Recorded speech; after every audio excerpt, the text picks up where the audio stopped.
So, according to the literature, the students' current level of development, intellectual development, interacts with both the social, emotional, and intellectual climate of the course. So it's not just them accessing the resources, it's everything that's happening in the environment in which they're learning. It's the other people, it's the space in which they're in, it's the curriculum and kind of the material that is being covered. So in a sense, we kind of get this shape here where their learning is based on their own student development, so their cognitive development, what they're learning and what they're able to understand, and also the climate that is set up by the instructor and by the environment in which they're learning. According to some research, actually, the social and emotional gains that students make during the college years are actually greater than the intellectual gains. So they actually mature more emotionally and socially than they actually do intellectually. So the stuff that they mostly learn is how to communicate with others, how to be in a community. They grow as a person. And emotions, these kind of emotions in a new environment with other people can overwhelm the student's intellect if they're not correctly channeled. And this can get in the way, obviously, of their learning. Because if they're always thinking about, you know, what is this person thinking about me? Or is this guy being racist? Or is this guy being inclusive? This can impact their learning. So we have to be very careful and channel that. I'm not really going to focus on the intellectual development so much. I'm mostly going to focus on the climate dimension. Usually, at least, I guess, according to research, their intellectual development follows a kind of 4-step process. So first of all, when they come to college, they have a duality perception of they think of stuff in black and white. There is no gray in between, it's either correct or wrong. But then when they get exposed to the theories and they're learning, their knowledge becomes more of a matter of opinion, more of a spectrum. You know, there's not really a correct or wrong answer, and this can trouble them, this can challenge them, this new notion. Then they go to relativism, where they feel that, you know, if you have an opinion, if there's an alternative, you have to back it up with evidence. You know, why are you saying this? Why do you believe this kind of thing? Why is this theory correct and the other one, which makes as much sense, why is that wrong? And then lastly, once they get past this stage, they have to commit to something, okay? So they have to choose sides at some point. So they choose a theory, and based on that theory, they work on that as a foundation, okay? So they start with black and white, they get into the gray area, they start to feel that, you know, everyone has opinions, but they have to be able to back them up, and then they form their own opinion and they back it up. So I'm not going to focus on the intellectual development much. But the course climate. So the course climate is the intellectual climate, social climate, emotional, physical environment. These are the main factors that influence it. So you have the different types of interactions. So you have faculty with student and student with student interaction. You have the tone that is set by the instructor. What kind of tone is it? Is it more restrictive? Is he open to new opinions? Does he allow suggestions from students? What kind of tone? The overall tone that he sets. Are there instances of stereotyping or tokenism? What are the course demographics? Is there a variety of racial and social groups? So sex as well, ages maybe, ethnicity, all that kind of stuff. And what is the range of perspectives that are presented in the course content? Okay? Is it just one view that's presented, or is there a variety of views that are presented in a balanced, kind of in a harmonic way? According to research, it's more accurate to think of the climate as a continuum. What does this mean? It means that the climate inside the classroom or in the area where the learning is happening can range from explicitly marginalizing to explicitly centralizing. And we'll see some factors which define each stage.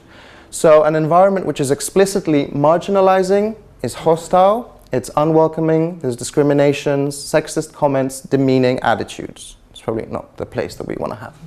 It's not very constructive to learning.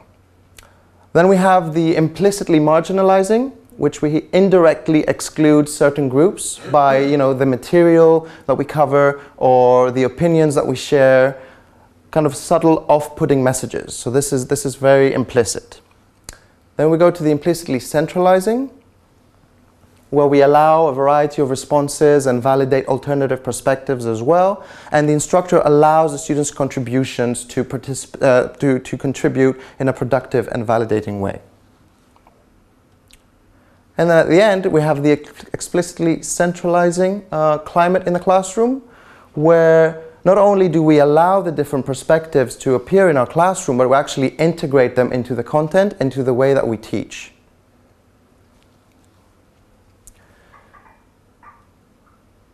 So some strategies to actually move down this spectrum towards the more implicitly and explicitly centralizing aspects of it. We have to make uncertainty safe. So the students have to feel safe that they can share their viewpoint, whatever that might be. That it can be heard, it can be discussed, it can be debated.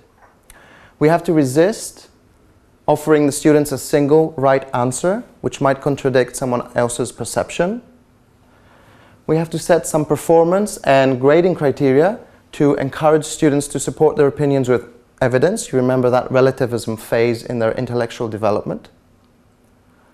Examine assumptions. So why does someone have that opinion and why they're expressing that opinion? Is it something to do with their background, their ability, their viewpoint? If we can, in a sense, dissect that assumption to see where it's coming from, and then maybe we can either integrate it to the learning or try and make some logic out of it. The last one is, at least on this page, do not ask individuals to speak for an entire group. Okay? Obviously, you cannot generalize from one person's opinion or one person's behavior, the behavior of the whole group. Okay? That's actually leads to racism. Reduce anonymity. I think Chris touched upon this as well. Make an effort to learn the students' names and their backgrounds. It allows you to break barriers. It makes the instructor much more approachable. Use multiple and diverse examples. So catering for different orientations, different perspectives. Establish some ground rules for interactions. So what's going to be tolerated, what kind of themes, what kind of language is going to be allowed. Get feedback on the climate. So there's no better way than to actually ask the students how they feel. Maybe have a survey on Keats anonymously or with a name, and just get feedback on how they feel. Do they feel that they're included? Do they feel that their opinion matters? Is it counted for? And opportunities for learning. Debate, tensions, discord, cognitive dissonance, all of these can be used as opportunities for learning because they can be studied, they can be analyzed. We can see where they're coming from and what's the logic behind them.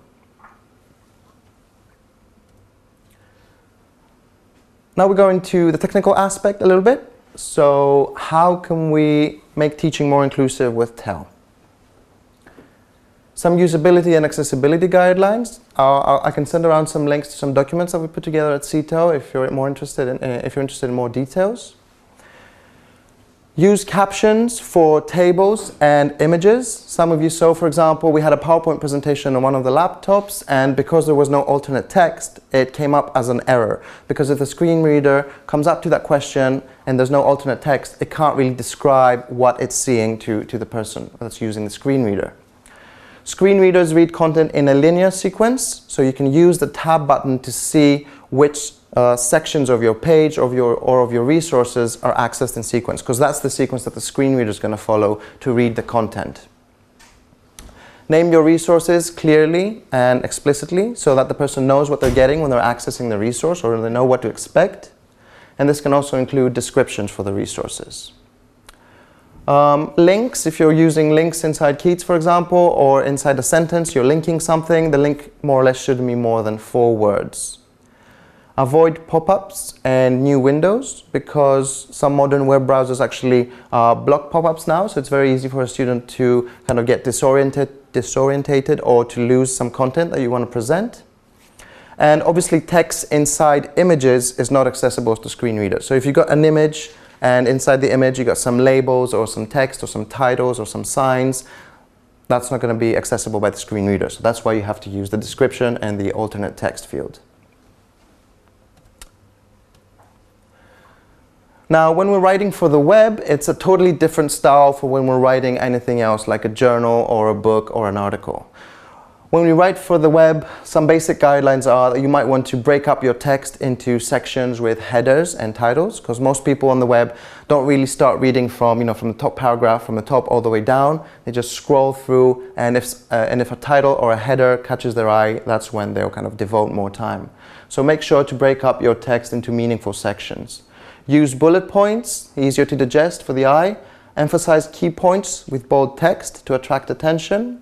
Use obviously shorter paragraphs, and if you can, use images and graphics to illustrate a point. Okay, so you might have a text that's actually describing a situation, but maybe there's also a graphic that you can put together that describes a situation in a much more approachable way. Forums. Forums can be a very good activity to use, especially depending on the subject that you have. But if it's a highly debatable subject where there are loads of different opinions, you can use forums in your Keats space to clearly establish, but make sure, of course, to clearly establish some ground rules, like we said before, of interaction, etiquette, different conventions that might be used, what kind of language or behavior you expect, and if someone goes beyond that, then what are the repercussions and the consequences for them. Encourage profile images for your students or other users. People obviously like, when they're interacting with someone else on a forum or just communicating online, they like to have an image or a headshot of a person to talk to. When it comes to videos, it's a good idea to caption your videos, but also provide a transcript as a printable document, because some people don't like watching videos. They feel it takes too much time, and they just like to access the transcript and quickly scan through it and get the information that they want.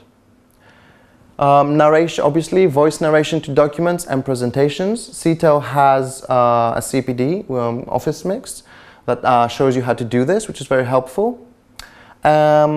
And then when you got content as an image or something, or you got text with background colors, make sure to have clear contrast between your background and your foreground. And obviously, if you're going to be showing the presentation in a specific room, it's also a good idea to actually go into that room and test the presentation out, because maybe the lighting or the way the sun is shining through the windows, that can impact your contrast. So even if it looks good on your monitor or on your computer, on the day when you actually present it, in the room, in the environment that you present it, it might be different. Some of you saw on the laptops previously the accessibility checker. So all your resources or documents that you use, you've put together using Windows Office, you can run the accessibility checker, and it gives you a list of the possible accessibility errors that you have. So one possible error might be that you don't have alternate text for an image. Keats also has an accessibility feature. When you're writing text inside Keats, in that big text area with the buttons at the top where you can change fonts and colors and all that, there's also two other buttons. The accessibility checker, which checks for accessibility problems, and the screen reader helper, which checks compatibility against the screen reader. It's very, very basic. You just have to click once on each of these buttons and it does the check for you, and it notifies you of any errors that you might have. Okay, so thank you very much. What we perceive potentially as strange, and what the students potentially see as strange, our task is to actually make that foreignness, and I'll go back to the point earlier on where I said that inclusivity is actually inbuilt as almost you're excluding them. If they feel strange and excluded, our job is to make them feel familiar and included at the same time. And I think that's what we need to think about. So thanks for coming.